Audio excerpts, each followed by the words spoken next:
नमस्कार, मेरा नाम ज्ञानेश्वर है और आप देख रहे हैं लाइव सिटी।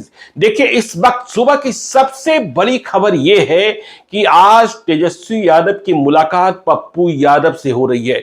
देखिए, तेजस्वी और पप्पू यादव की मुलाकात बिहार के राजनीतिक परिदृश्य में एक मायने रखती है और यह मुलाकात कैसे संभव हो पा रही है, इस बात को समझने की कोशिश कीजिए और इसका राजनीतिक महत्व क्या है, क्योंकि पहले मुलाकात होती है तब आगे जाकर बात बनती है। तो देखिए, आज तेजस्वी यादव ने इफ्तार पार्टी का आयोजन किया है। मुख्यमंत्री नीतीश कुमार तो रहेंगे ही, कांग्रेस के दूसरे दिग्गज भी रहेंगे।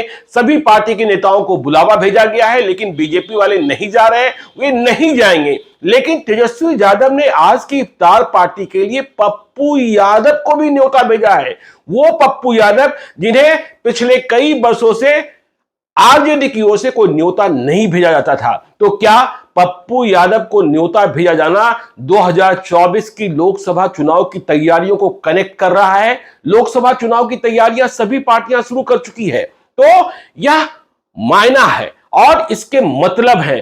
पप्पू यादव ने भी शायद कंफर्म कर दिया है कि वे आज शाम इफ्तार पार्टी में जाएंगे। तो आज 10 सर्कुलर रोड में पप्पू यादव और तेजस्वी यादव की मुलाकात होगी। यह मुलाकात कैसी होती है, देखिए, मीडिया की नजरें भी होंगी, क्योंकि एक लंबे अरसे के बाद आरजेडी के साथ पप्पू यादव की मुलाकात हो रही है। देखिए, क्या मतलब है इसका? क्या इसका अर्थ यह निकाला जाए कि महागठबंधन जो है बिहार में, वह बीजेपी के खिलाफ जितनी शक्तियां हैं या जो दिख रही हैं, उन्हें एक साथ करना चाहती हैं? देखिए, आपको यह भी पता है कि पप्पू यादव भले ही अपनी पार्टी जाप चलाते हैं, लेकिन उनकी पत्नी रंजीता रंजन कांग्रेस की राज्यसभा सांसद है छत्तीसगढ़ से। 2014 में वह सुपौल से चुनाव जीती थी और 2014 में ही पप्पू यादव भी मधेपुरा से चुनाव जीते थे। आपको याद करा दें 2014 का हुआ दृश्य। देखिए, मोदी लहर तो आ ही गया था, मोदी की हवा बह रही थी, मोदी प्रधानमंत्री बनने के लिए आगे बढ़ चले थे। लेकिन जब बिहार में चुनाव हो रहा था, मोदी लहर की यहां दिख रही थी, तब नीतीश कुमार भी बिल्कुल अलग लड़ रहे थे, मोदी से अलग हो गए थे।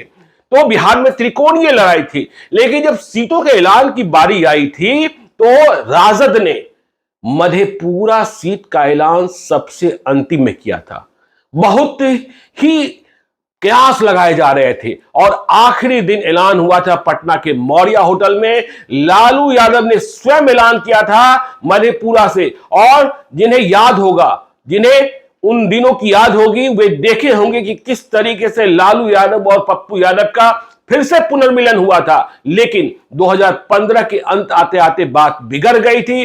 पप्पू यादव को आरजेडी से निलंबित कर दिया गया था। लेकिन पप्पू यादव अब तेजस्वी यादव के यहां क्यों जा रहे हैं, इस बात को भी समझिए। इस बात को समझना इसलिए आवश्यक है, 2014 की हम चर्चा कर रहे थे।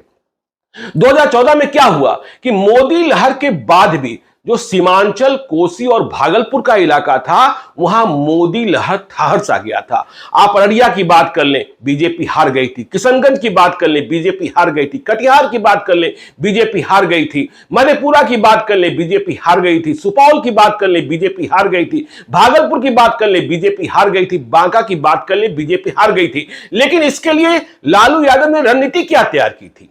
लालू यादव ने रणनीति यह तैयार की थी कि उधर के जो भी प्रभावी नेता थे, चाहे वो पप्पू यादव हो, चाहे तब तस्लीमुद्दीन हो, तारिक अनवर हो, उधर भागलपुर में बुलो मंडल हो, उधर बांका में जयप्रकाश नारायण यादव हो, सबको गोलबंद कर दिया था। वोटों के बिखराव को रोकने की कोशिश कर दी थी। और 2019 में क्या हुआ? 2019 में देखिए, एनडीए, मोदी की महालहर चल रही थी और मधेपुरा, जिसे कहते हैं रोम पोप का, मधेपुरा गोप का, मधेपुरा में क्या लड़ाई हुई? राजद ने शरद यादव को टिकट दे दिया था। लेकिन हुआ क्या? पप्पू यादव भी हारे, शरद यादव भी हारे और एनडीए के उम्मीदवार, जेडीयू के उम्मीदवार दिनेश चंद्र यादव चुनाव जीत गए थे। यह दूसरी बात है कि आज की तारीख में जेडीयू जो है वो महागठबंधन का हिस्सा है। तो यह कोशिश की जा रही है। देखिए, आज की जो मुलाकात है उसे इस रूप में भी समझ सकते हैं कि सीमांचल में ओवैसी की चुनौती पहले से मौजूद है कि ओवैसी वोटों का बंदरबाट करेंगे। अररिया एक ऐसा लोकसभा क्षेत्र जहां कोई गैर मुस्लिम चुनाव जीत जाए, इस बात की कल्पना ही नहीं की जा सकती थी। लेकिन 2019 की मोदी लहर में वहां प्रदीप सिंह बीजेपी के चुनाव जीत गए थे। इसलिए अब यह कयास लगाया जा रहा है कि आज जो पप्पू यादव और तेजस्वी यादव की मुलाकात हो रही है, यह मुलाकात संक्षिप्त मुलाकात होगी, आमने सामने की मुलाकात होगी, क्योंकि इफ्तार पार्टी है। लेकिन जब मुलाकात होती है तभी बात आगे बढ़ती है, और जब पॉलिटिकल डिप्लोमेसी होती है तो डिनर पार्टी, लंच पार्टी और इफ्तार पार्टी, ऐसी पार्टियों का महत्व बढ़ जाता है। देखना यह भी महत्वपूर्ण होगा कि आज चिराग पासवान क्या तेजस्वी यादव की पार्टी में जाते हैं, इफ्तार पार्टी में, क्योंकि चिराग पासवान को न्योता भी भेजा गया है। चिराग पासवान ने नीतीश कुमार की इफ्तार पार्टी में शिरकत नहीं की, कहा कि उनका कार्यक्रम दूसरे स्थान पर लगा है। वैसे आपको पता है कि चिराग पासवान और नीतीश कुमार के बीच कितनी तल्खी है। आज जेडीयू की इफ्तार पार्टी में भी नहीं गए थे, लेकिन आज देखना होगा क्या चिराग पासवान भी पहुंच जाते हैं, क्योंकि बीजेपी अब तक इस बात में यह जो चर्चा चल रही है कि वह अपने सहयोगियों के लिए बहुत अधिक सीटें नहीं छोड़ना चाहती है। 32 से कम सीटों पर बीजेपी नहीं लाना चाहती है। तो जो ओवैसी फैक्टर की हम बात कर रहे थे सीमांचल में, कि ओवैसी किसका वोट डैमेज करेंगे, ओवैसी वोट डैमेज करेंगे महागठबंधन का। तो महागठबंधन का वोट ओवैसी डैमेज करें, पप्पू यादव डैमेज कर दे, ऐसी सूरत को रोकने के लिए, ऐसे दृश्य को रोकने के लिए तैयारी चल रही है। और बात, क्योंकि देखिए पप्पू यादव की जब पत्नी रंजीता रंजन कांग्रेस की सांसद बन गई तो ये कांग्रेस के करीब तो है ही, और आजकल देखने को भी मिलता है कि पप्पू यादव लगातार तीखे हमले कर रहे हैं बीजेपी पर, नरेंद्र मोदी पर, अमित शाह पर।